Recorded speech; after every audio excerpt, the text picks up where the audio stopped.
गणानां त्वा गणपतिगुं हवामहे कविं कवीनामुपमश्रवस्तमं ज्येष्ठराजं ब्रह्मणां ब्रह्मणस्पत आनः शृण्वन्नोतिभिः सीदसादनं श्रीमहागणाधिपतये नमः।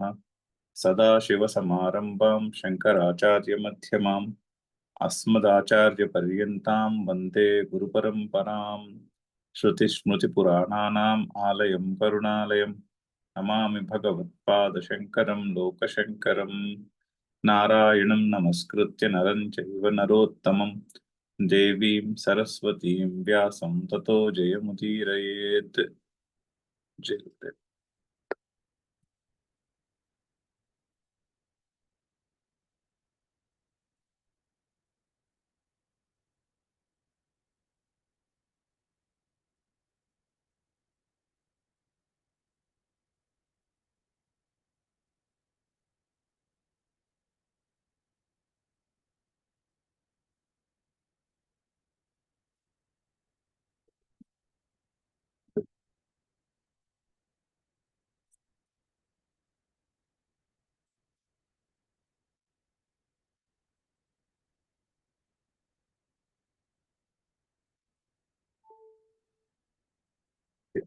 పద్దెనిమిదో శ్లోకం చదువుదాము. కర్మణ్యకర్మ యః పశ్యేత్ అకర్మణి చ కర్మ యః సబుద్ధిమాన్ మనుష్యేషు సయుక్తః కృత్స్న కర్మ కృత్. సో కర్మ అకర్మ ఈ రెండిటికి మధ్యన వివేకం గురించి డిస్కషన్ నడుస్తాం. సో కర్మల యందు అకర్మను ఎవడు చూస్తాడో, అంటే కర్మ చేస్తున్నప్పటికీ కూడా ఇక్కడ నేను చేస్తున్నది లేదు, కర్మ జరుగుతున్నదే కానీ నేను చేయుచున్నది కాదు అని కర్తృత్వ భావమును లేకుండా చూడగలుగుతా. ఇందులో కర్తృత్వమే లేదు అని చూడగలుగుతా.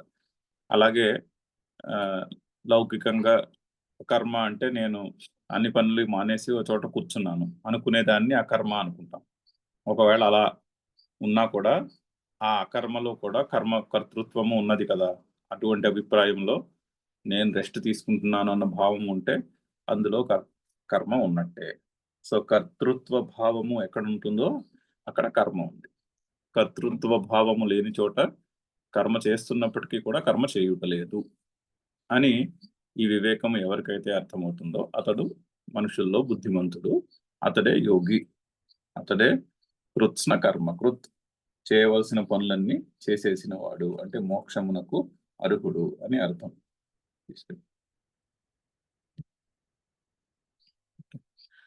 దీనికి భాష్యము చాలా డీటెయిల్డ్ గా ఎక్స్ప్లెయిన్ చేశారు. కర్మని అకర్మ అంటే ఏమిటి, అకర్మ అందు కర్మ అంటే ఏమిటని. అయితే మీమాంసకుల వ్యూ పాయింట్ని కూడా ఎక్స్ప్లెయిన్ చేసి దాన్ని ఖండించవలసినటువంటి అవసరం ఉంది, ఎందుకంటే చాలా పాపులర్ వ్యూ సమాజంలో. అయితే మీమాంసకులు ఏమని చెప్పారు, అకర్మకి డెఫినేషన్ నిత్యకర్మలు అని చెప్పారు. అకర్మ అనగా నిత్యకర్మ. ఎందుకు అంటే నిత్యకర్మకి ఫలం ఉండదు, సో ఫలము లేదు కాబట్టి కర్మ లేనట్టు లెక్క అని వాళ్ళు నిత్యకర్మకి అకర్మ అని పేరు పెట్టుకున్నారు. సో అకర్మ ఈజ్ ఈక్వల్ టు నిత్యకర్మ అని చెప్పి మరి అందుకుని కర్మల్లో అకర్మలు ఉంటాయి. అలాగే అకర్మ యందు కర్మను ఎలా ఎక్స్ప్లెయిన్ చేశారంటే నిత్యకర్మ చేయకపోతే ప్రత్యవాయం దోషము కలుగుతుంది, అంటే నిత్యకర్మ చేయకపోతే నరక ప్రాప్తి కలుగుతుంది అనేటటువంటి ఒక ప్రత్యవాయాన్ని చెప్పారు వాళ్ళు. చెప్పి అది అందుకుని అకర్మలో కూడా కర్మ ఉన్నది, ఎందుకంటే కర్మ చేయకపోతే పాపం వస్తున్నది, ఆ పాపం వస్తుంది కాబట్టి కర్మ చేయకపోయినా ఫలం వస్తుంది కాబట్టి అకర్మలో కర్మ అంటే అది అర్థం అని అలా చెప్పారు. అలా వాళ్ళు కాంప్లికేటెడ్ గా ఎక్స్ప్లెయిన్ చేశారు దాన్ని. సో దాన్నే శంకర్లు ఖండిస్తున్నారు. అది చదువుతున్నాం మనం, దాన్ని ఆల్మోస్ట్ కంక్లూజన్ లో ఉన్నాము. అయితే 2 పాయింట్లు ఉన్నాయి. నిత్యకర్మకు అకర్మ అనే డెఫినేషన్ పనిచేయదని ఆల్రెడీ చదివాము. అదేమీ లాజికల్ గా లేదు.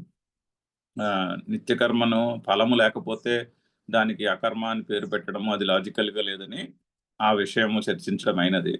అది చెప్పి ఇలాగా కన్ఫ్యూజింగ్ గా చెప్పరు కదా భగవంతుడు. ఏదో ఒక విషయాన్ని సరిగ్గా సూటిగా చెప్పాలి.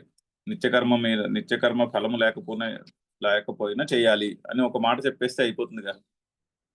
శ్రీకృష్ణుడు అదే చెప్పాలి అనుకుంటే డైరెక్ట్ గా చెప్పేసి ఉండాల్సింది అర్జునుడికి. నిత్యకర్మని దానికి ఫలము లేకపోయినా కూడా నువ్వు చేయాలి, ఈశ్వరార్పణ బుద్ధితో చేయాలి, చేయకపోతే నీకు నరక ప్రాప్తి లభిస్తుంది అని డైరెక్ట్ గా మాట చెప్పేసి ఉండాలి. కానీ ఇలా ఇండైరెక్ట్ గా దాన్ని కాంప్లికేటెడ్ గా ఒక కోడెడ్ లాంగ్వేజ్ లో పెట్టి ఎవరికి అర్థం కాకుండా చెప్పేటట్టు ఎందుకు చేస్తాడు శ్రీకృష్ణుడు? భగవంతుడు అలా చేయడు. అలా మీరు చెప్పిన అర్థం ఒప్పుకుంటే భగవంతుడు అలా చేస్తున్నాడు, ఒక పజిల్ రూపంలో చెప్తున్నాడు. ఎవరికి అర్థం కాకుండా ఎవడో బాగా చదివేసుకున్న పండితుడికి కానీ అర్థం కాకుండా ఉండేటట్టు చెప్తున్నాడు, జనులందరికీ అర్థమయ్యేటట్టు చెప్పట్లేదు అని చెప్పాల్సి వస్తుంది. సో అందుకని మీరు చెప్తున్న మాటనే అదేమి దాన్ని ఏమంటారు, అర్థాన్ని ఇచ్చేటట్టు ఏం లేదు మీ ఇంటర్ప్రిటేషన్ అని చెప్పి ఇంకొక లాస్ట్ పారాగ్రాఫ్ ఉంది ఆ విషయంలోనే. అయితే ఇది కూడా చాలా ఇంపార్టెంట్ పాయింట్. నిత్యకర్మకి ఫలం లేదు, అదొకటి. నిత్యకర్మ చేయకపోతే ప్రత్యవాయ దోషము, నరక ప్రాప్తి అని మీమాంసకుల యొక్క మతము. అది మీమాంసకులు అంటే కర్మవాదులు. కర్మల యందు అంటే రిచువల్స్ యందు ప్రీతి కలిగి ఉన్న వాళ్ళు అలా చెప్తారు. ఆ రిచువల్ సంధ్యావందనము ఫర్ ఎగ్జాంపుల్, తర్వాత పితృకార్యములు చేయుట ఫర్ ఎగ్జాంపుల్, తర్వాత అలాగే మాతృదేవో భవ, పితృదేవో భవ, ఇటువంటి కర్మలను విధించింది వేదం. తల్లిని, తండ్రిని, అతిథిని కూడా పరమాత్మతో సమానంగా చూడుము అని చెప్పింది. అలా చేయకపోతే దానికి ప్రత్యవాయ దోషము వస్తుంది అని మీమాంసకుల యొక్క అభిప్రాయం, కర్మవాదుల యొక్క అభిప్రాయం. అది కూడా కరెక్ట్ కాదు, అది కూడా లాజికల్ కాదు ఆ స్టేట్మెంట్. చేస్తే అంతఃకరణ శుద్ధి, అంటే చేస్తే ఫలమే ఉండదు అందులో. చేయకపోయినా ఫలం లేని దానికి చేయకపోయినా కూడా ఫలం ఉండదు, చేసినా ఫలం ఉండదు, చేయకపోయినా ఫలం ఉండదు. కానీ ఎందుకు చేయాలి అంటే అంతఃకరణ శుద్ధి కలుగుతుంది over a period of time. నిత్యకర్మలు ఎందుకు చేయాలి అంటే ఫలము మీద ఆసక్తి వదిలేసి పనులు చేయుట అనేది అలవాటు అవడానికి చేయాలి. కొన్ని కర్మలు వాటి మీద మనకి నార్మల్గా ఫలము మీద ఆసక్తి లేనిదే కర్మలు చేయరు ఎవరు సాధారణంగా, లౌకికులందరూ కూడా. ఈ విచక్షణ జ్ఞానము కొద్దో గొప్ప లేని వాళ్ళు అసలు చేయరు కర్మలు, ఫలము లేకపోతే. మరి ఫలము మీద ఆసక్తి వదిలేసి కర్మలు చేయమని కదా కర్మయోగం యొక్క ఇన్స్ట్రక్షన్. అది ఎలా చేయాలి అంటే దానికి స్టార్ట్ పాయింట్ నిత్య కర్మలు. కొన్ని డ్యూటీ బౌండ్ కర్మలు ఉంటాయి, అందులో ఫలాన్ని ఆశించకూడదు. డ్యూటీ బౌండ్గా ఆ కర్మలు చేయాలి అందరూ కూడా, వాళ్ళ లైఫ్ స్టేజ్ని బట్టి. దానికి అది అలవాటు అవడానికి నిత్యకర్మలు ఉంటాయి. నిత్యకర్మలని అలా పెట్టుంటారు. ఎందుకు పెట్టారు అంటే ఆ కాన్సెప్ట్ అర్థం చేసుకుందుకి. చిన్నప్పటి నుంచి కూడా కొన్ని ఒక 5% 10% ఆఫ్ యాక్టివిటీస్ అయినా ఫలం మీద ఆసక్తి లేకుండా చేయడం మొదలు పెడితే over a period of time అందు మీద మనకి కాస్త ఓకే, మనం ఇలాగా ఫలం మీద ఆసక్తి లేకుండా పనులు చేస్తూ ఉండాలి అనేటటువంటి కాన్సెప్ట్ మన బుద్ధిలో బయలుదేరుతుంది అని అలా పెట్టుంటారు ఆ నిత్యకర్మ. అంతేగాని నిత్యకర్మ చేయకపోతే నీకు పాపం వస్తుందని భయపడి చేయమని పెట్టి ఉండరు. ఈ రెండు తీసుకుంటే ఏది లాజికల్ గా ఉంది? నాకైతే నిత్యకర్మలు చేస్తే అసలు కర్మయోగం అనుష్ఠానానికి కాస్త ప్రిపరేటరీ గ్రౌండ్ తయారు చేయబడుతుంది. అందుకని కొన్ని నిత్యకర్మలను పెట్టి ఉంటారు అలా పెట్టిన వాళ్ళు అని అనిపిస్తుంది. అంతేనే కానీ చేయకపోతే పాపం వస్తుంది అని భయపెట్టి చేయడానికైతే పెట్టుండరు. సో అదే శంకర్లు కూడా చెప్తున్నారు. చదువుదాము. నాపి నిత్యానాం అకరణాత్ అభావాత్ ప్రత్యవాయ భావోత్పత్తి అంటే నా నిత్యానాం అకరణాత్ అభావాత్. అకరణాత్ అంటే అభావం, చేయకపోవటం వలన ప్రత్యవాయ భావ ఉత్పత్తి. ప్రత్యవాయ భావ ఉత్పత్తి నా ముందు ఇక్కడ పెట్టుకోవాలి. అంటే నిత్యకర్మలు చేయకపోతే ప్రత్యవాయము వస్తుందన్నది కూడా కరెక్ట్ కాదు అంటున్నారు. నా ప్రత్యవాయ భావ ఉత్పత్తి, ప్రత్యవాయం పుట్టే క్వశ్చనే లేదంటున్నారు. అసలు మాటే తప్పు. ఎందుకు అంటే మనం 2వ చాప్టర్లో మొదట్లో ఒక మంచి శ్లోకం చూసాం. నాసతో విద్యతే భావః ఇతి. నాసతో విద్యతే భావః ఇతి. సో నా అసతః విద్యతే భావః, అసత్తునకు అంటే సత్యము కాని దానికి నా విద్యతే భావః అని చెప్పాడు ఆల్రెడీ సెకండ్ చాప్టర్ 16లో. అక్కడ కూడా మనము ఆ శ్లోకం దగ్గర కూడా ఈ శ్లోకం వల్లే కొన్ని 6-7 పారాగ్రాఫ్ల భాష్యం చూసాం అక్కడ. అంటే అసత్తునకు అసత్యమునకు భావము ఉండదు. భావము అంటే ఉండుట, అసత్యమునకు ఉండుట అనేది ఉండదు. నా భావో విద్యతే సతః, సత్తునకు అభావము ఉండదు, సత్యమునకు లేకపోవుట అనేది ఉండదు. అంటే ఏది సత్యమో అది పర్మనెంట్, అది ఎప్పుడూ సత్యమే. ఏది అసత్యమో అది ఎప్పుడూ అసత్యమే. అంతేనే కానీ అసత్యము ఒకసారి ఉండి ఇంకోసారి లేదని, సత్యము ఒకసారి ఉండి ఇంకోసారి లేదని అలాంటిది కుదరదు అని అక్కడ చెప్పారు. నా అసతః విద్యతే భావః, నా సతః నా భావః విద్యతే సతః, నా సతః విద్యతే భావః.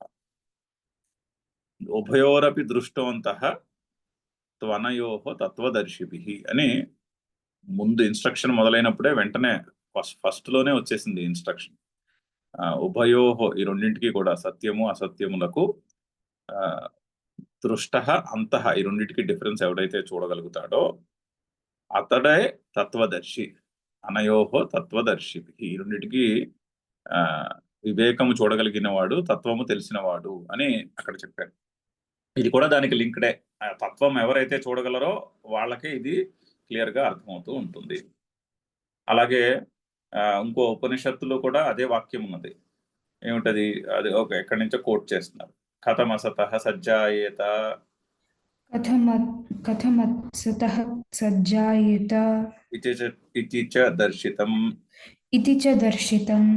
అసతః అది షష్ఠీ విభక్తి. అసతః అంటే కథం అసతః సజ్జాయేత, అసత్తునకు ఇంకొకటి క్రియేట్ చేసే కేపబిలిటీ ఎలా ఉంటుంది? ఉండదు. ఏది అసత్యమో అది దేన్ని పుట్టించలేదు, ఏది సత్యమో అది ఎప్పుడూ లేకుండా పోదు. పైగా ఏది అసత్యమో అది ఎప్పుడూ పుట్టించలేదు. ఇక్కడ సత్యము అసత్యము అంటే పర్మనెంట్ అని తీసుకోవాలి, పర్మనెంట్ ఇంపర్మనెంట్ అని, మరి నాన్ ఎగ్జిస్టెంట్ అని.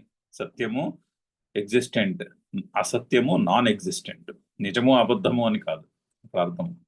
అయితే ఇక్కడ నిత్యకర్మకి ఫలము నాన్ ఎగ్జిస్టెంట్, అది అకర్మ. సో అకర్మ అని అంటున్నారు. ఏది అకర్మయో అది చేయకపోతే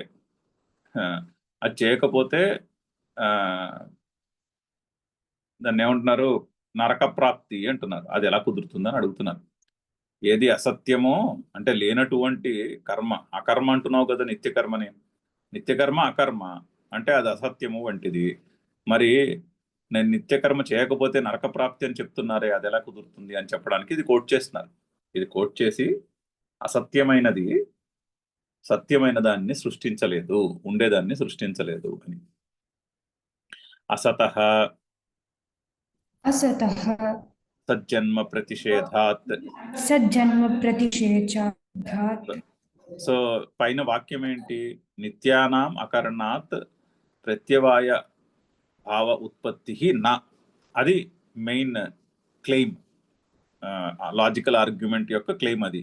ఎందుకు అంటే అసతః సజ్జన్మ ప్రతిషేధాత్. రీజన్, హేతు ఏమిటి? మీరు అలా అనడానికి హేతు ఏమిటి అంటే ఇన్ సమ్మరీ అసత్యమునకు సత్ జన్మ ప్రతిషేధాత్, అసత్యము సత్యమును పుట్టించలేదు. అందుకని నిత్యానాం అకరణాత్ అభావాత్ ప్రత్యవాయ భావ ఉత్పత్తి నా, దానికి రీజన్ అది, దానికి హేతు అది. ఆ హేతువునే ఇప్పుడు నెక్స్ట్ ఎక్స్ప్లెయిన్ చేస్తున్నారు. సో లాజికల్ ఆర్గ్యుమెంటేషన్ యొక్క స్ట్రక్చర్ అలా ఉంటుంది. ఫస్ట్ క్లెయిమ్ ఏంటో చెప్తారు. సెకండ్ స్టేట్మెంట్ రీజన్, ఎందుకు అలా అంటున్నారో చెప్తారు. థర్డ్ స్టేట్మెంట్ నుంచి ఉండేది ఎక్స్ప్లెనేషన్ ఉంటుంది, ఆ రీజన్ యొక్క ఎక్స్ప్లెనేషన్. ఫోర్త్ దానికి ఏమైనా ఎగ్జాంపుల్ దృష్టాంతమో ఉంటే అది ఉంటుంది. ఫిఫ్త్ పార్ట్ మళ్ళీ కంక్లూషన్ ఉంటుంది. అంతా చెప్పి ఆ రీజన్ ఎక్స్ప్లెయిన్ చేసి ఏదైనా ఒక ఎగ్జాంపుల్ కానీ దృష్టాంతం కానీ ఇచ్చి ఆ లాస్ట్లో మళ్ళీ కంక్లూడ్ చేస్తారు. ఇదిగో ఇందువలన అని పైన చెప్పిన క్లెయిమ్ని రిపీట్ చేస్తారు. లాజికల్ ఆర్గ్యుమెంట్ యొక్క స్ట్రక్చర్ దానికి న్యాయశాస్త్రములో పంచాంగము అని పేరు.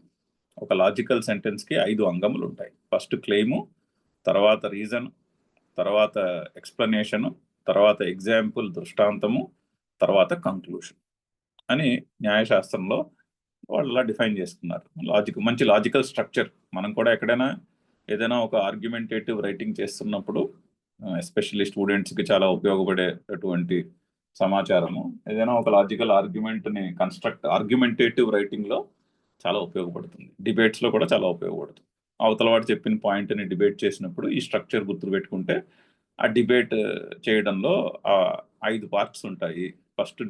ఫస్ట్ క్లెయిమ్ చెప్పాలి, రీజన్ చెప్పాలి, రీజన్ ఎక్స్ప్లెయిన్ చేయాలి, ఎగ్జాంపుల్ ఎనాలజీ ఇవ్వాలి, తర్వాత కంక్లూడ్ చేయాలి. ఆ విధంగా ఈ పారాగ్రాఫ్ మీరు స్ట్రక్చర్ చూస్తే ఎగ్జాక్ట్లీ ఆ స్ట్రక్చర్ ఫాలో అవుతుంది. సో పైన క్లెయిమ్ ఉన్నది, నిత్యానాం అకరణాత్ అభావాత్ న ప్రత్యవాయ భావ ఉత్పత్తి. అదే ఏం చెప్పడం ఎందుకు అంటే అసతః సజ్జన్మ ప్రతిషేధాత్. ఇప్పుడు మనకి ఎక్స్ప్లెనేషన్ వస్తుందని. అసతః సదుత్పత్తిం బ్రువత,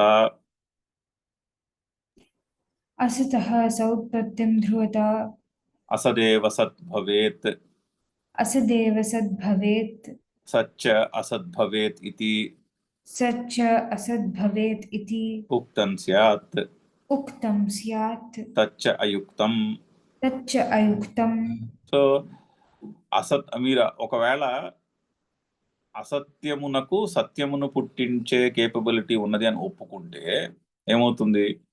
అసత్యమునకు సదుత్పత్తిం బ్రువత. ఎవడైతే అసత్యమునకు ఉత్పత్తిని చేసే, సత్యమును ఉత్పత్తి చేసే కేపబిలిటీ ఉన్నదో, సామర్థ్యము ఉన్నదో అని చెప్తారో, అలా చెప్పడం చేత ఏమవుతుంది? అలా చెప్పినట్లయితే అని అర్థము బ్రువత అంటే. అలా చెప్పినట్లయితే ఏం ఒప్పుకోవాల్సి వస్తుంది? అసదేవ సద్భవేత్, అసత్యమే సత్యముగా మారుతుందని, సత్య అసద్భవేత్ ఇది ఉక్తం స్యాత్, సత్యమే అసత్యం అవుతుందని చెప్పవలసి వస్తుంది. సో సత్యము అసత్యం అవుతుంది, అసత్యము సత్యం అవుతుంది అని చెప్పాలి. సో ఈ సృష్టిలో ఏమవుతుంది? లేనిది ఇంపర్మనెంట్ గా, అసలు ఎగ్జిస్టెన్స్ లో లేనిది సడన్ గా ఎగ్జిస్టెన్స్ లోకి వస్తుందని, ఎగ్జిస్టెన్స్ లో ఉన్నది పోతుందని చెప్పాల్సి వస్తుంది. అది అయుక్తము. అది ఏమీ యుక్తంగా లేదుగా, అది ఇల్లాజికల్ స్టేట్మెంట్ అవుతుంది. ఎందుకు ఇల్లాజికల్ స్టేట్మెంట్? సర్వ ప్రమాణ విరోధాత్. सर्वप्रमाण विरोधात्, ఇది అన్ని ప్రమాణములకు విరోధం. ఇక్కడ ప్రమాణము అంటే కాగ్నిషన్ యొక్క ప్రాసెస్, అంటే మనకి జ్ఞానం ఏ విధంగా కలుగుతుందో దాని యొక్క ప్రాసెస్ ని 4 రకాలుగా చెప్పారు. అండ్ న్యాయశాస్త్రంలో 4 రకాలు ఒప్పుకున్నారు. మిగిలిన శాస్త్రకారులు కొంచెం తేడాలు చెప్తారు కానీ, బట్ రఫ్ గా 3 4 ఉంటాయి. అవి డైరెక్ట్ పర్సెప్షన్ అని, అంటే ప్రత్యక్ష ప్రమాణము, ఇంద్రియములతో తెలుసుకునే జ్ఞానము, చూసి విని ముట్టుకుని తెలుసుకునే అటువంటివి. తర్వాత అనుమానము అంటే లాజికల్ కంక్లూజన్, ఇన్ఫరెన్సెస్, డైరెక్ట్ గా చూడలేదు కానీ ఉన్న పరిస్థితులను బట్టి ఇన్ఫర్ చేసుకునేది, దానికి అనుమాన ప్రమాణము అని పేరు.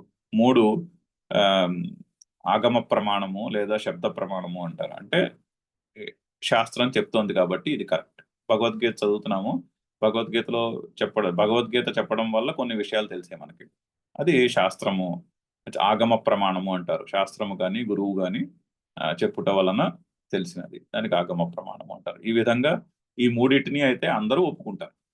అన్ని స్కూల్స్ ఆఫ్ థాట్ కూడా 3 ప్రమాణాలు ఒప్పుకున్నారు. మిగిలినవి కొంతమంది ఇంకొన్ని ఎక్కువ చెప్పుకున్నారు. బట్ బై అండ్ లార్జ్ ఈ 3 ఫిట్ అవుతాయి అన్ని. బేర్ మినిమం 3, కావాలంటే ఇంకొన్ని వేదాంతంలో 6 ఉన్నాయి ఫర్ ఎగ్జాంపుల్, న్యాయశాస్త్రంలో 4 ఉన్నాయి. అలాగా చిన్న చిన్న తేడాలు ఉంటాయి కానీ, బట్ లాజికల్ కన్స్ట్రక్ట్ అది. అయితే ఈ ప్రమాణాలన్నిటికీ విరుద్ధము ఏమిటి? అసత్యమే సత్యం అవుతుంది, సత్యమే అసత్యం అవుతుంది అనే మాట ఏ ప్రమాణంలోనూ కూడా ఫిట్ అవ్వదు. అందుకని మీరు నిత్య కర్మలు చేయకపోతే ప్రత్యవాయం పుడుతుందని అనలేరు అంటున్నారు. దాన్నే ఇంకొంచెం ఎక్స్ప్లెయిన్ చేస్తున్నారు. నచ నిష్ఫలం విదధ్యాత్ కర్మశాస్త్రం, न च निष्फलं విదధ్యాత్ కర్మశాస్త్రం. विदध्यात् शास्त्रं. సో నిష్ఫలం కర్మ నా విదధ్యాత్ శాస్త్రం. శాస్త్రము నిష్ఫలమైన కర్మను విధించదు కదా అంటున్నారు. వేదము ఫలము లేనటువంటి కర్మలను ఎందుకు విధిస్తుంది నిష్ఫలమైన కర్మను? దుఃఖ స్వరూపత్వాత్ दुःखस्वरूपत्वात् దుఃఖస్య చ दुःखस्य च పూర్వకతయా बुद्धिपूर्वकतया కార్యత్వానుపపత్తేః कार्यत्वानुपत्तेः అనుపపత్తేః अनुपत्त्येः ఇంకొక ఉంది అక్కడ. సో బుద్ధిపూర్వకముగా ఎవడు దుఃఖముని ఇచ్చే కార్యము చేయడు కదా అంటున్నారు. అంటే దుఃఖస్య బుద్ధిపూర్వకతయా కార్యత్వ అనుపపత్తే. ఒక కర్మలో నిష్ఫలం ఉన్నది అంటే ఇప్పుడు నిత్య కర్మ చేస్తే ఫలం లేదు, చేయకపోతే నరకము. రెండు నెగిటివ్లే కదా. నిత్య కర్మానుష్ఠానం చేసామనుకోండి, ఇప్పుడు అంటే మీమాంసకుల యొక్క మతాన్ని ఒప్పుకుంటే నిత్యకర్మ చేస్తే ఏమొస్తుంది? ఏమి రాదు. నిత్యకర్మకి ఫలం లేదంటున్నారు. సో అది అకర్మలో పెట్టారు దాన్ని పట్టుకెళ్ళి. సో నిత్యకర్మ చేయడం వల్ల లాభం ఏం లేదు. సో నిత్యకర్మ కానీ చేయకపోతే నెగిటివ్ రిజల్ట్ ఉన్నది. సో రెండు నెగిటివ్లే కదా అంటున్నారు. రెండు దుఃఖమే, చేసినా దుఃఖమే, ఎందుకంటే ఓన్లీ కష్టమే మిగులుతుంది, అందులోంచి ఏమీ రాదు. చేయకపోతే నరక ప్రాప్తి. ఇలా దుఃఖమైనటువంటి నిష్ఫలమైనటువంటి కర్మను ఎందుకు విధిస్తుంది శాస్త్రము? అప్పుడు వేదము నువ్వు నిత్యకర్మలు చేసే తీరాలను ఎందుకు విధిస్తుంది? మాతృదేవో భవ అన్నారు, తల్లిని పరమాత్మతో సమానముగా చూడుము అన్నారు. చూస్తే ఏమవుతుంది? చూస్తే ఏమీ లేదు, ఫలమేం లేదు. చూడకపోతే నరకము. రెండు నెగిటివ్ రిజల్ట్సే చెప్తోంది. రెండు నెగిటివ్ రిజల్ట్స్ చెప్పి ఎవరిని మోటివేట్ చేయగలదు శాస్త్రము ఆ విధంగా చేయమని? సో ఆ ఇంటర్ప్రిటేషన్ ఇల్లాజికల్ గా ఉన్నది. అప్పుడు శాస్త్రము నెగిటివ్ నిష్ఫలమైనటువంటి కర్మలను విధిస్తోందని చెప్పవలసి వస్తుంది. అప్పుడు చాలా పెద్ద ప్రాబ్లం వస్తుంది. వేదంలో ఉన్న నిత్య కర్మానుష్ఠానానికి చెందిన కర్మలన్నిటికీ ఇలా ఒప్పుకోవాల్సి వస్తుంది. నిత్య కర్మలన్నిటికీ ఇలా ఒప్పుకోవాల్సి వస్తుంది. డబల్ నెగిటివ్ తో చెప్తోంది, రెండు సైడ్స్ నెగిటివ్ తోనే చెప్తోంది వేదం అని ఒప్పుకోవాల్సి వస్తుంది. తదకరణే చ నరకపాతాభ్యుపగమాత్ అనర్థాయైవ ఉభయతాపి కరణే అకరణే శాస్త్రం నిష్ఫలం కల్పితం స్యాత్.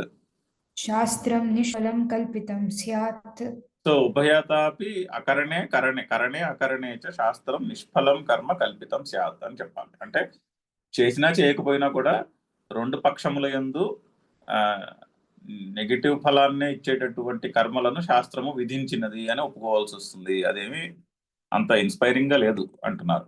అలా అనుకుంటే శాస్త్రం చెప్పిన కర్మల యందు ఇంట్రెస్ట్ ఎలా పుడుతుంది? అంటే భయపడి చేయాలి అంతే. ఆ నిత్య కర్మలన్నీ ఎందుకు చేయాలంటే అవి బాబు చేయకపోతే ఇప్పుడు ఇందులో పాపం వచ్చేస్తుందని భయపడి చేయాలి. ఆ భయపడి చేయొచ్చు అంటే భయపెట్టి చేయించచ్చు, తప్పు లేదు. కానీ భయపెట్టి చేయించడం వల్ల ప్రయోజనము లేదు. అంటే సస్టైనబుల్ కాదు అది. ఏదో కొంతకాలం చేయగలరేమో, చేస్తారేమో భయపడి, కానీ జీవితాంతము భయపడి చేయడం అదేమి సస్టైనబుల్ కాదు కదా. ఎప్పుడో నీరసం వస్తుంది ఆ భయపడి చేయడానికి, అప్పుడు చేయడం మానేస్తారు. లేదా భయపడి చేసి దుఃఖాన్ని అనుభవిస్తారు జీవితాంతకాలం. సో వేదము ఈ విధంగా మనుషుల యొక్క నడవడిని విధించిందని ఒప్పుకోవాల్సి వస్తుంది. అదేమి పెద్ద దాన్ని ఏమంటారు, ఇన్స్పైరింగ్ గా లేదు కదా అంటున్నారు. కరెక్టే కదా, అదేమి పెద్ద ఇన్స్పైరింగ్ గా లేదు. కనిపిస్తోంది కదా స్క్రీన్?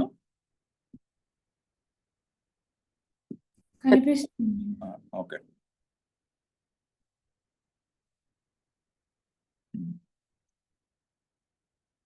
స్వాభ్యుపగమ విరోధశ్చ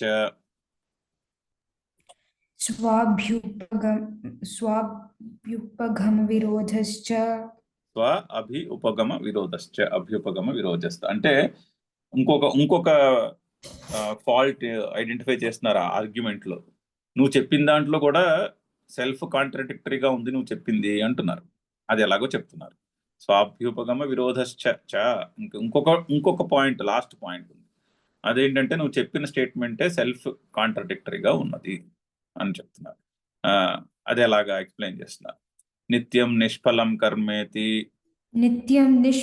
కర్మేతి అభ్యుపగమ్య अभ्युपगम्य మోక్షఫలాయ ఇతి బ్రువతః.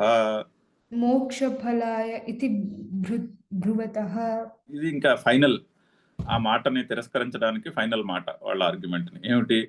నువ్వేమో నిత్యకర్మలు ఫలం లేదంటున్నావు, నిత్యకర్మ చేయకపోతే ప్రత్యవాయ దోషము, నరక ప్రాప్తి అంటున్నావు, పైగా ఈ విషయం తెలుసుకున్న వాడికి మోక్షం అంటున్నావు. ఎప్పుడు నిష్ఫలాన్ని ఇచ్చేటటువంటి కర్మ విధించిందని ఫస్ట్ శాస్త్రం ఒప్పుకొని, పైగా ఆ కర్మలను అలా అర్థం చేసుకుంటే నీకు మోక్ష ప్రాప్తి అని కూడా చెప్తున్నావు. సో నువ్వు చెప్పిన దాంట్లో ఇది సెల్ఫ్ కాంట్రడిక్టరీగా ఉన్నది కదా అంటున్నారు. సో అభ్యుపగమ విరోధము అంటే అది, నీవు ఒప్పుకున్న మాటలో నీవే ఒక కాంట్రడిక్షన్ ని పెట్టినావు అంటున్నారు. సో నిత్యం నిష్ఫలం కర్మేతి అభ్యుపగమ్య మోక్షఫలాయ ఇది బ్రువతః. పైగా ఇది మోక్షమునకు అని కదా సెకండ్ లైన్ లో, అది కదా శ్లోకంలో. మరి సహ బుద్ధిమాన్ మనుష్యేషు సయోగి సహయుక్త కృత్స్న కర్మ కృత్ అని చెప్పింది శ్లోకం. అంటే మీమాంసకుల దృష్టిలో కూడా మరి ఆ విధంగా తెలుసుకున్న వాడికి మోక్షం రావాలి కదా. సో నిత్యకర్మలకు ఫలం లేదు కానీ చేయాలి, చేయకపోతే నరకం వస్తుంది. కర్మల్లో కొన్ని నిత్యకర్మలను ఉంటాయి, కర్మలో అకర్మ అంటే నిత్యకర్మలు, అకర్మలో కర్మ అంటే నిత్యకర్మలు చేయకపోతే నరకం సిద్ధించుట అని ఒప్పుకుంటే అందులో సెల్ఫ్ కాంట్రడిక్టరీగా ఉంది. ఎందుకంటే అలా తెలుసుకుంటే మళ్ళీ మోక్షం అంటున్నావు, మోక్షం గురించి తెలుసుకోవాలంటున్నావు. సో ఇదేమీ బాలేదు అని ఫైనల్ గా దాన్ని, ఆ మాటని కంక్లూడ్ చేస్తున్నారు. తస్మాత్ యథాశ్రుత ఏవ అర్థః यथाश्रुत एव अर्थः కర్మణ్యకర్మ इत्यादेः.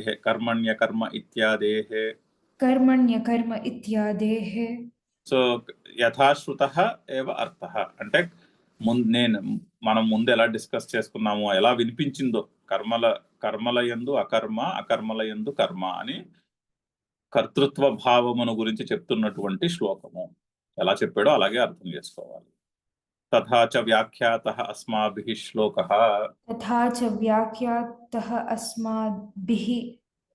శ్లోకః అందుకనే ఈ విధముగా మా చేత వ్యాఖ్యానింపబడినది. మేము దీన్ని కరెక్ట్ గా ఎక్స్ప్లెయిన్ చేసి వ్యాఖ్యానము చేశాము అని శంకర్లు అక్కడికి ఆ డిస్కషన్ ని కంక్లూడ్ చేశారు. ఇంకొకసారి ఆ శ్లోకం చదివేసి ముందుకు వెళ్దాం. కర్మణ్యకర్మయః పశ్యేత్ అకర్మణి చ కర్మయః సబుద్ధిమాన్ మనుష్యేషు సయుక్తః కృత్స్నకర్మకృత్.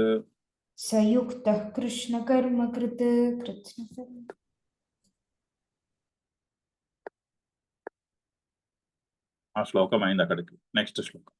యస్య సర్వే సమారంభాః కామసంకల్పవర్జితాః జ్ఞానాగ్నిదగ్ధకర్మాణం తమాహుః పండితం బుధాః. సో దానికి అవతారిక చూద్దాము. ఒక్క నిమిషం.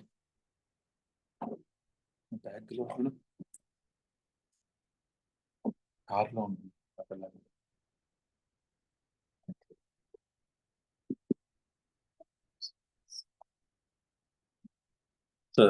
తదేతత్ కర్మణి అకర్మాది దర్శనం స్తూయతే. సో ఈ విధముగా కర్మల యందు అకర్మ దర్శనం, అకర్మల యందు కర్మ దర్శనం, దాన్ని స్తుతిస్తున్నాడు భగవంతుడు.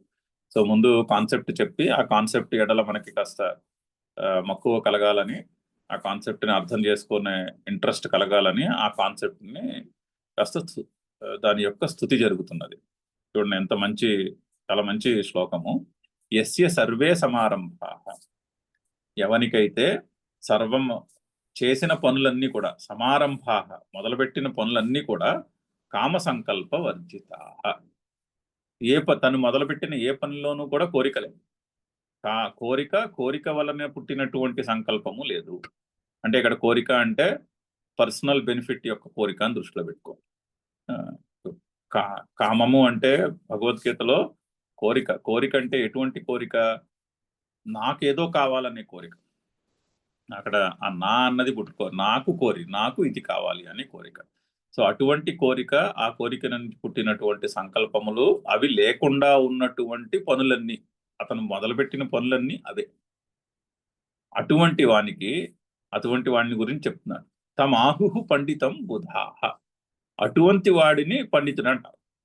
పండితుడు అంటే సర్వే సమారంభాః కామ సంకల్ప వర్జితాః. ఎంత చక్కని, ఎంత క్లియర్ డెఫినిషన్. పండితుడు అంటే తను మొదలుపెట్టే ఏ పనిలోనూ కూడా ఇది నాకు సిద్ధించాలి దీని వలన అనేటటువంటి ఒక సంకల్పం అయితే ఉండదు, కానీ పనులు చేస్తూ ఉంటాడు. అటువంటి వాడు పండితుడు. అటువంటి వానికి ఇంకొక విశేషణం చెప్తున్నారు, జ్ఞానాగ్ని దగ్ధ కర్మాణం. జ్ఞానమే అగ్ని. జ్ఞానం అనేది అగ్ని చేత దహింపబడినటువంటి కర్మలు అని. అంటే జ్ఞానం అనే అగ్ని చేత దహింపబడినటువంటి కర్తృత్వ భావము. ఆ జ్ఞానం అనే అగ్నిలో కర్తృత్వ భావము దహింపబడినది. అటువంటి అంటే నేను కర్తను అనే భావాన్ని పూర్తిగా దహింపజేసేసింది జ్ఞానం అనే అగ్ని. అటువంటి వాడు ఏం చేస్తాడు? కామ సంకల్ప వర్జిత సర్వే సమారంభ. అటువంటి వాడిని పండితుడు అంటారు. ఈ జ్ఞానాగ్ని దగ్ధ కర్మాణమే మనకి పురాణంలో శివుడికి మూడో కన్ను, శివుడు మూడో కన్ను తెరిస్తే లోకమంతా భస్మం అయిపోతుందని చెప్తారు. ఏమిటి భస్మం అయిపోతుంది మూడో కన్ను తెరిస్తే? మూడో కన్ను అంటే జ్ఞానమునకు ప్రతీక. మూడో కన్ను జ్ఞానచక్షువు. అది ఆ జ్ఞానచక్షువుతో చూస్తే ఏమవుతుంది? కర్తృత్వ భావము పూర్తిగా దహింపబడుతుంది. అది అక్కడ ఆ పురాణంలో శివుని స్టోరీలో శివుడు మూడో కన్ను తెరిస్తే అన్ని భస్మం అయిపోతాయి అనడానికి అది రూపకము. ఆ రూపకము దీన్ని చెప్తున్నది. జ్ఞానాగ్ని దగ్ధ కర్మాణం అంటే కర్తృత్వ భావము, కర్త దహింపబడిపోయాడు. నేను కర్తను అనే భావము పూర్తిగా దహింపబడుతుంది. ఎప్పుడు? జ్ఞానం అనేది అగ్నిలో. అంటే జ్ఞాన కన్నుతో చూస్తే, జ్ఞానం అనే దృష్టితో చూస్తే కర్త మిగలడు అక్కడ. అటువంటి వాడు పండితుడు అని అనబడతాడు. బుధాహ అంటే తెలిసిన వారి చేత అతడు పన్నాడు. అంటే బ్రహ్మవేత్తలు అని అర్థము. బుధాహ అంటే బ్రహ్మవేత్త అంటే బ్రహ్మ అంటే తెలిసినవాడు. బ్రహ్మ అంటే ఎక్కడో థర్డ్ పార్టీ కాదు కదా, తన స్వరూపము తెలిసినవాడు. తన స్వరూపమును తెలుసుకున్నవాడు. వాళ్ళు ఇటువంటి వాడిని పండితుడని అంటారు. శంకర్ల యొక్క భాష్యం చదువుదాము. యస్య యథోక్తదర్శినః. యస్య యథోక్తదర్శినః. యస్య అంటే ఎవనికి అంటే ముందు చెప్పిన విధముగా వివేక జ్ఞానము కలిగిన వానికి అని అర్థం. సర్వే యావంతః. సర్వే యావంతః. సర్వే అంటే యావంతః అని అర్థము, పర్యాయ పదం. సర్వే అంటే అన్ని. సమారంభాః కర్మాణి. సమారంభాః కర్మాణి. సమారంభములు అంటే కర్మలు అని అర్థం. సమారంభాః అంటే కర్మాణి అంటే కర్మలు. సమారభ్యంతే ఇతి సమారంభాః. సమారభ్యంతే ఇతి సమారంభాః. సం ఆరభ్యంతే. సమ్ అనేది ఉపసర్గ, ప్రిఫిక్స్. సమ్ అంటే బాగుగా అని అర్థం. ఈ ప్రిఫిక్స్ ఆరభ్యంతే మొదలు పెడతారు, బాగుగా మొదలు పెడతారు. దానికి సమారంభము అని పేరు. సమారంభాః అన్నదానికి విగ్రహవాక్యం చెప్పారు. సం ఆరభ్యంతే ఇది సమారంభాః. కామ సంకల్పవర్జితాః. కామైః తత్కారణైః చ సంకల్పైః వర్జితాః. కామైః తత్కారణైః చ సంకల్పాః. సంకల్పైః వర్జితాః. సో కామ సంకల్ప వర్జిత అంటే విడవబడిన. వేటి చేత? కామ సంకల్పముల చేత విడువబడిన. కామ సంకల్పములు అంటే ఏమిటి? కామైః తత్కారణైః సంకల్పైః. కామముల చేత పుట్టినటువంటి సంకల్పములు, వాటి చేత విడువబడినటువంటి వాడు అని అర్థం. కామ శబ్దానికి నోట్ చేసి పెట్టుకోవాలి. భగవద్గీతలో కామ శబ్దము అంటే పర్సనల్ బెనిఫిట్ అని నోట్ చేసి పెట్టుకుంటే ఈ శ్లోకాలన్నీ చక్కగా కుదురుతాయి. కామ సంకల్ప వర్జితాః అంటే ముధైవ చేష్టమాత్రాః ముధైవ చేష్టామాత్రాః చేష్టామాత్రాః అనుష్ఠీయంతే అనుష్ఠీయంతే ముధా ఇవ ముధా ముధైవ అంటే ముధా ఏవ అంటే ముధా అంటే వృధా అని అర్థం. ముధా నుంచే వచ్చింది. వృధా అంటే అంటే ఫలమేమీ లేనటువంటి, అది వితౌట్ ఎనీ పర్పస్ అని అర్థం. తనకి ఫలమేమీ లేకపోయినా కూడా పనులు చేస్తారు, చేసే పనులు అని అర్థం. అయితే అవి ఎలా ఉంటాయో చెప్తున్నారు. ఏ రెండు సిచ్యువేషన్లో ఫలము లేనటువంటి కర్మలు ఉంటాయి మన దృష్టిలో, అదేమిటో చెప్తున్నారు. ప్రవృత్తేన చేత్ ప్రవృత్తేన చేత్ లోక సంగ్రహార్థం నివృత్తేన చేత్ జీవనమాత్రార్థం. సో ప్రవృత్తి నివృత్తి. సో ప్రవృత్తి మార్గంలో అంటే ఎక్స్టర్నల్ గా బాగా యాక్షన్ చేస్తున్నారు అనుకోండి, కానీ నేను కర్తను కాను అనే భావం ఉండి కూడా అటువంటి యాక్షన్ చేస్తుంటే అది లోక సంగ్రహార్థం. ప్రవృత్తేన చేత్ లోక సంగ్రహార్థం. అది మనం గురుదేవులు వంటి మహాత్ముల్లో చూస్తూనే ఉంటాం రెగ్యులర్ గా. వాళ్ళకి కర్తృత్వ భావం అయితే గ్యారంటీగా ఉండదు.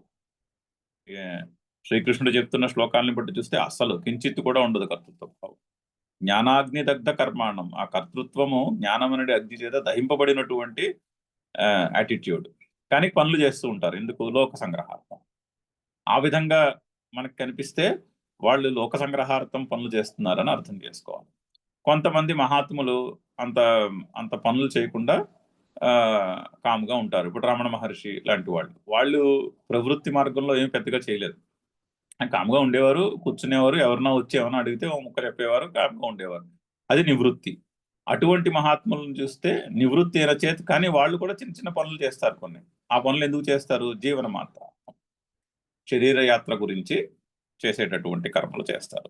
దేహాన్ని నడిపించడానికి అవసరమైనటువంటి కర్మలు చేస్తారు. అంటే టైం అయినప్పుడు, ఆకలేసినప్పుడు లేచి కాస్త భోజనం చేస్తారు. మిగిలిన శుభ్రంగా ఉండడానికి కావాల్సినటువంటి చిన్న చిన్న పనులు చేస్తారు. అలాగా వాళ్ళు నివృత్తి మార్గంలో ఉన్న వాళ్ళు జీవన మాత్ర. ఆ విధంగా మనం అర్థం చేసుకోవాలి అంటున్నాం. తం జ్ఞానాగ్ని దగ్ధ కర్మాణం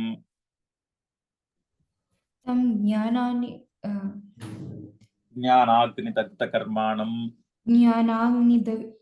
కర్మాణం కర్మాదౌ అకర్మాది దర్శనం జ్ఞానం. సో జ్ఞానాగ్ని దగ్ధ కర్మ అంటే ఎక్స్ప్లెయిన్ చేయాలి. కర్మ జ్ఞానము చేత దహింపబడినటువంటి కర్మలు కలవాడని అదేమిటో మనం ఎక్స్ప్లెయిన్ చేయాలి కదా మరి. సో అందుకని జ్ఞానం అంటే ఏమిటి ఇక్కడ? కర్మాదౌ అకర్మాది దర్శనం జ్ఞానం. కర్మలయందు అకర్మను దర్శించుటయే జ్ఞానము. కర్మలయందు అకర్మయందు కర్మను దర్శించుటయే జ్ఞానము. తదేవ అగ్ని, అదే అగ్ని. ఆ జ్ఞానమే అగ్ని. జ్ఞానాగ్ని అంటే దాన్ని సమాసం ఎలా చెప్పాలంటే జ్ఞానమే అగ్ని కాబట్టి జ్ఞానాగ్ని అని చెప్పాలి సమాసం. సో అందుకని తదేవ అగ్ని. తేన జ్ఞానాగ్నినా దగ్ధాని జ్ఞానాగ్నినా దగ్ధాని. తృతీయ జ్ఞానాగ్నిన, ఆ జ్ఞానాగ్ని చేత దగ్ధము చేయబడినవి కాబట్టి జ్ఞానాగ్ని దగ్ధములు. సమాసం అలా చెప్పాలి మరి.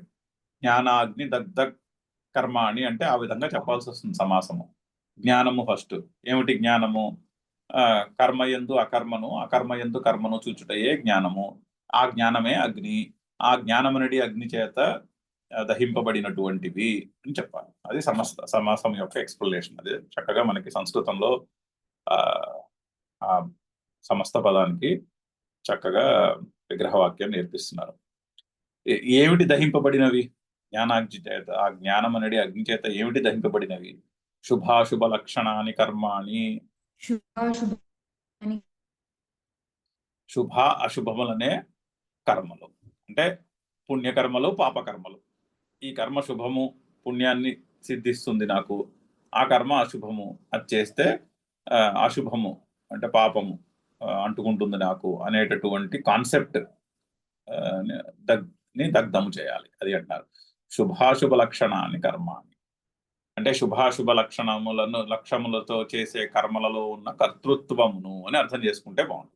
ఎక్కడికెక్కడ కర్మ వస్తుందో ఆ కర్మపదం వచ్చినప్పుడల్లా జాగ్రత్తగా శ్లోకం చూసుకుని ఓకే ఇక్కడ మనము ఈ కర్మని కర్తృత్వ భావముతో రీప్లేస్ చేసుకోవాలి అని ఎక్కడెక్కడ దాన్ని అలాగా అన్వయించుకుంటూ వస్తే మనకి క్లియర్గా ఆ శ్లోకాలన్నీ ఒకదాని వెనకాల ఒకటి చక్కగా లాజికల్గా అర్థం. అయితే ఇక్కడ మరి ఆ యస్యతం అనేది అది విగ్రహవాక్యాన్ని ఎండ్ చేయడము. ఎందుకంటే మనకి జ్ఞానాగ్ని దగ్ధ కర్మాణం అనేది ద్వితీయ విభక్తిలో ఉన్నది. అది జ్ఞానాగ్ని దగ్ధ కర్మాణి వరకు వచ్చాం. జ్ఞానమనడి అగ్ని, జ్ఞానమే అగ్ని, జ్ఞానాగ్ని చేత దహింపబడినటువంటి కర్మలు అక్కడ దాకా వచ్చాం. కానీ శ్లోకంలో కర్మలు అని ప్రథమ బహువచనంలో లేదుగా, ద్వితీయ ఏకవచనంలో ఉంది. జ్ఞానాగ్నిదగ్ధ కర్మాణం అని ఉంది. యస్య తం, ఆ కర్మలు ఎవనికో అతడు, తమ్ అంటే అతడు. సో ఆ జ్ఞానాగ్నిదగ్ధ కర్మాణం అని ద్వితీయ ఏకవచనానికి తీసుకురావాల్సినటువంటి లాస్ట్లో విగ్రహవాక్యంలో ఇది యాడ్ చేసుకుని జ్ఞానాగ్నిదగ్ధ కర్మాణం అని ద్వితీయ విభక్తిలో సమస్త పదాన్ని చెప్తాం. ఆహుహు పరమార్థతః పండితం బుధాః బ్రహ్మవిదః. పండితం బుధా బ్రహ్మవిదః. ఎవనికైతే జ్ఞానాగ్నిదగ్ధ కర్మలు ఉన్నాయో అతడు పండితుడు అని బ్రహ్మవేత్తలు చెప్తారు. అంటే తన ఆత్మజ్ఞానము ఉన్నవాళ్ళు అటువంటి వాణిని పండితుడని పిలుస్తారు. శ్లోకం యొక్క అర్థం చదువుదాం. శ్లోకము. యస్య సర్వే సమారంభాః కామ సంకల్పవర్జితాః జ్ఞానాగ్నిదగ్ధ కర్మాణం తమాహుః పండితం బుధాః.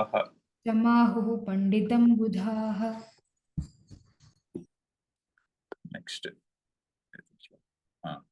త్యక్త్వా కర్మఫల సంగం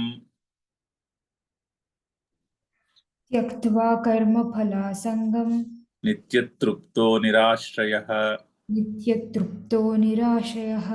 కర్మణ్యభిప్రవృత్తోపి నైవ కించిత్ కరోతి సః. సో త్యక్త్వా కర్మఫలాసంగం, కర్మఫలములయందు సంగమును విడిచిపెట్టి నిత్యతృప్తః నిరాశ్రయః, నిత్యము తృప్తుడై. అంటే కదా ఫలము మీద సంగం ఎవడికి ఉంటుంది? తృప్తి లేనివానికి ఉంటుంది. ఇప్పుడు మనసులో తృప్తి లేదనుకోండి, మనసులో తృప్తి లేనప్పుడే ఒక కామ్యకర్మ చేయాలనే సంకల్పము పుడుతుంది. ఒక పని చేసి దేన్నో సాధించాలి అనే సంకల్పం ఎప్పుడు పుడుతుంది? సాధించడము అంటే పర్సనల్గా ఒక పర్సనల్ బెనిఫిట్ని పొందాలి అనేటటువంటి సంకల్పం ఎప్పుడు పుడుతుంది? మనసులో తృప్తి అనే భావం లేనప్పుడే పుడుతుంది. నిత్యతృప్త అంటే దీన్ని లోక సంగ్రహం గురించి, మిగిలిన వాళ్ళకి హెల్ప్ చేయడానికి గురించి సంకల్పముతో మనం కన్ఫ్యూజ్ చేయకూడదు. ఈ సంకల్పము ఏమిటి? ఇది పర్సనల్ బెనిఫిట్తో కూడుకున్నటువంటి సంకల్పం. ఎప్పుడు పుడుతుంది? అది మనసులో తృప్తి లేనప్పుడు పుడుతుంది. మనసులో తృప్తి ఉందనుకోండి, నాకు ఇంకా ఏదో కావాలన్న సంకల్పం పుట్టదు. అది త్యక్త్వా కర్మ ఫలాసంగం నిత్యతృప్త నిరాశ్రయః, అతడు నిరాశ్రయుడవుతాడు. అంటే ఈ పని చేసి ఈ బెనిఫిట్ని నేను పొందితే నాకు ఆనందం అనిపిస్తుంది, నాకు పూర్ణత సిద్ధిస్తుంది అనేటటువంటి ఆ కర్మలో ఒక ఆశ్రయత, దాంట్లో ఆశ్రయం తీసుకుంటున్నాం. ఒకటి చేసి సాధించి దాని యొక్క సుఖాన్ని నేను అనుభవించాలి అన్న మనసులో కోరుకున్నప్పుడు ఆ కర్మని ఆశ్రయిస్తున్నాం. మనం కర్మని ఆశ్రయించి ఆ కర్మయందు ఆశ్రయమును తీసుకుని ఓకే ఈ కర్మ ఇలా చేస్తే నాకు ఇది సుఖాన్ని కలుగు చేస్తుంది అనేటటువంటి భావం ఉంటుంది. అది లేనివాడు నిరాశ్రయ. అలా ఉన్నవాడు, కానీ అలా ఉన్న మహాత్ములు మనకి పనులు చేస్తూ కనిపిస్తారు. ఈ శ్లోకాలన్నిటికీ నాకు గురుదేవులు బెస్ట్ ఎగ్జాంపుల్ అనిపిస్తుంది. వాళ్ళు నిత్యము 24 గంటలు పనిచేస్తారు. ఆయన కర్మణి అభిప్రవృత్తః అపి 2 సందులు ఉన్నాయి.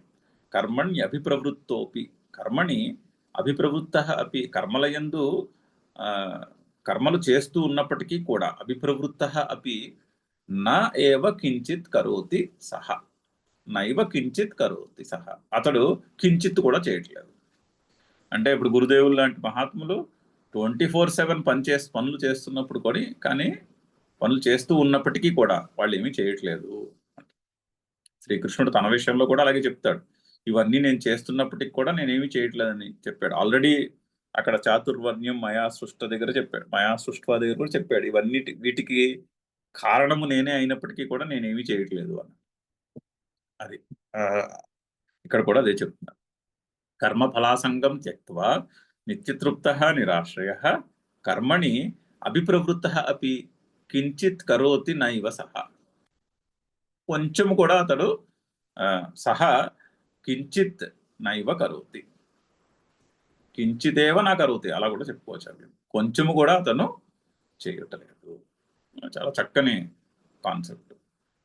అంటే ఎక్కడికి వచ్చిందంటే కర్తృత్వం చుట్టూ రివాల్వ్ అవుతుంది. మీరు అబ్జర్వ్ చేస్తే నేను కర్తను అనే ఫీలింగ్ చుట్టూ the whole thing is centred around that. ఆ నేను కర్తను కాదు అని అర్థమైన రోజుని ఎంత చేసినా కూడా చేస్తున్నట్టు లెక్క కాదు. అంటే ఎంత చేసినా కూడా నా పర్సనల్ బెనిఫిట్ గురించి ఏమీ చేయట్లేదు అని నేను చాలాసార్లు చెప్పాను. నాకు ఈ గురుదేవులు ఈ క్వశ్చన్ ఆన్సర్ నాకు చాలా నచ్చుతుంది.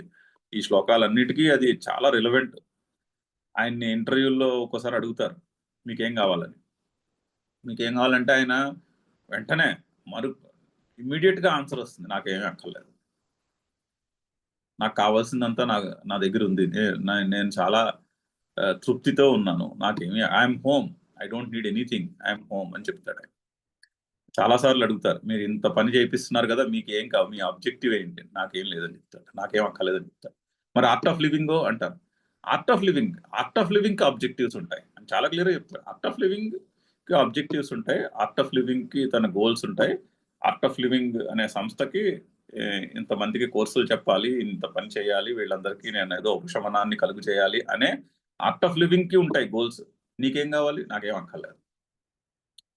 సో ఈ శ్లోకాలన్నిటికీ కూడా ఆ క్వశ్చన్, ఆ ఆన్సర్ ఎంతో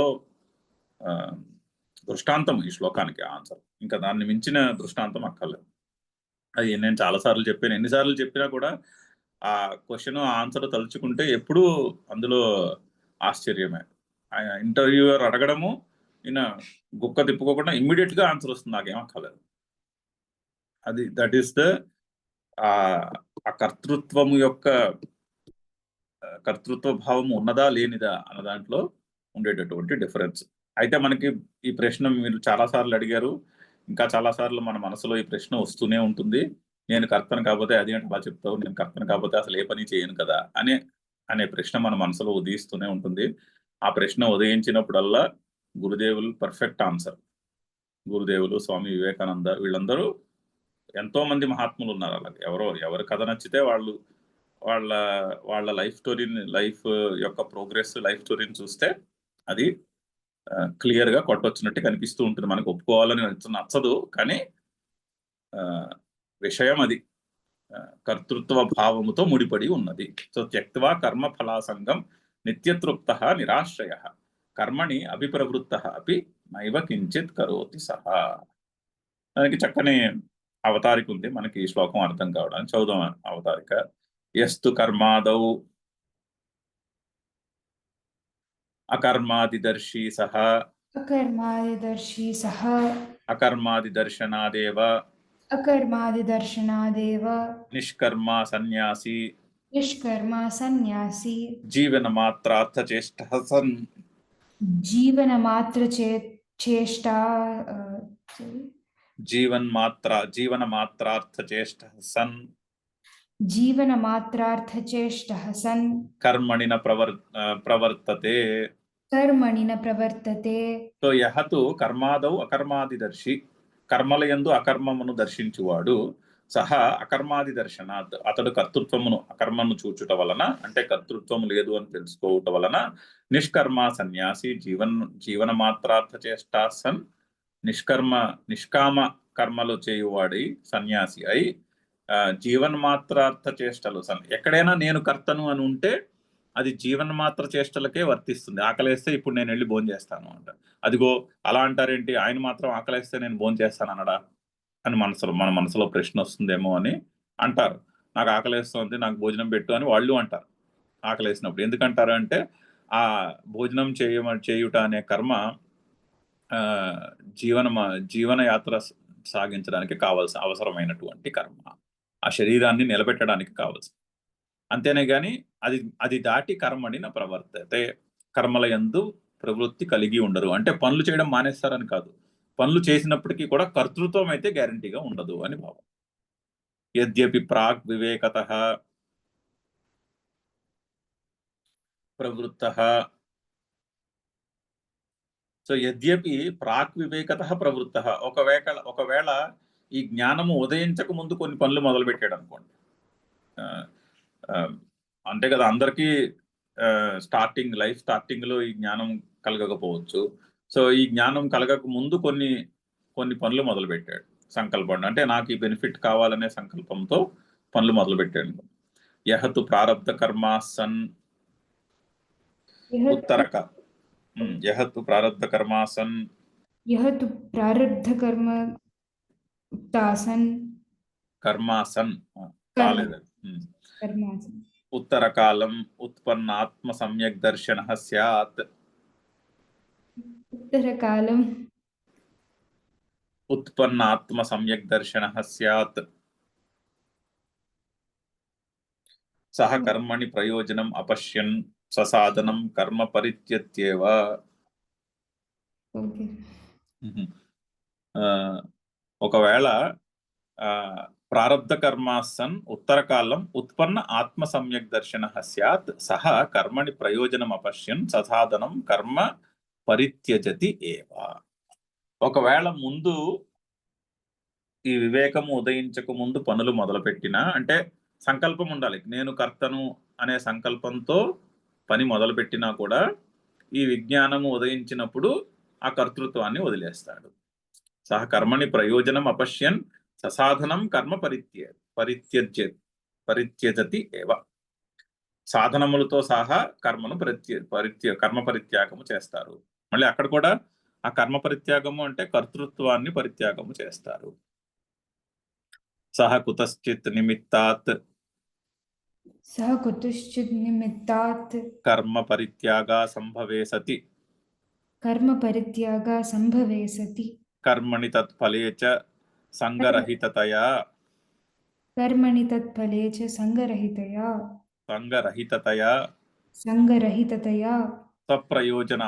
ప్రయోజనాభావాత్ सत्प्रयोजना अभावात् लोकसङ्ग्रहार्थं పూర్వవత్ కర్మణి ప్రవృత్తః అపి पूर्ववत् कर्मणि ప్రవృత్తః అపి నైవ కించిత్ కరోతి नैव किञ्चित् करोति జ్ఞానాగ్నిదగ్ధ కర్మత్వాత్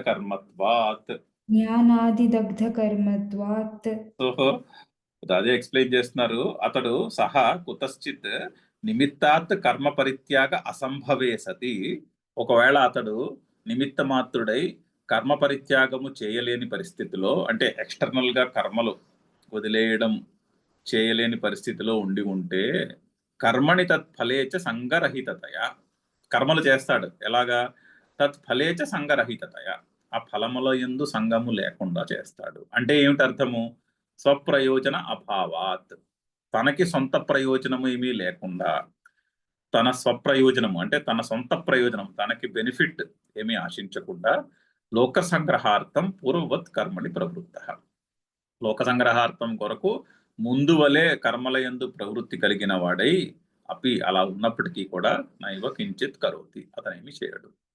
మళ్ళీ గురుదేవులే బెస్ట్ ఎగ్జాంపుల్ ఈ సెంటెన్స్ అర్థం చేసుకో.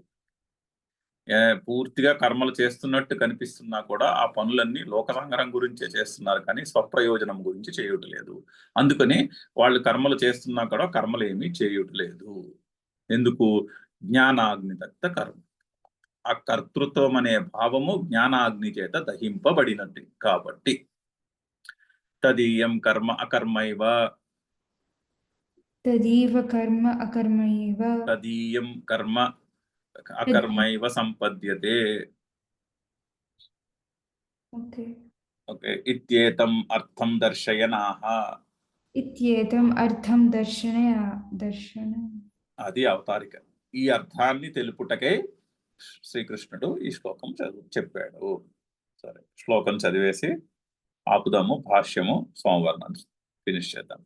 త్యక్త్వా కర్మ ఫలాసంగం त्यक्त्वा कर्मफलासङ्गं నిత్యతృప్తో నిరాశ్రయః नित्यतृप्तो निराशयः కర్మణ్యభిప్రవృత్తోపి कर्मण्यभिप्रवृत्तोऽपि నైవ కించిత్ కరోతి సహ. नैव किञ्चित् करोति सः ఓం పూర్ణమదః పూర్ణమిదం పూర్ణాత్ పూర్ణముదచ్యతే పూర్ణస్య పూర్ణమాదాయ పూర్ణమేవావశిష్యతే. ఓం శాంతి శాంతి శాంతి. హరి ఓం.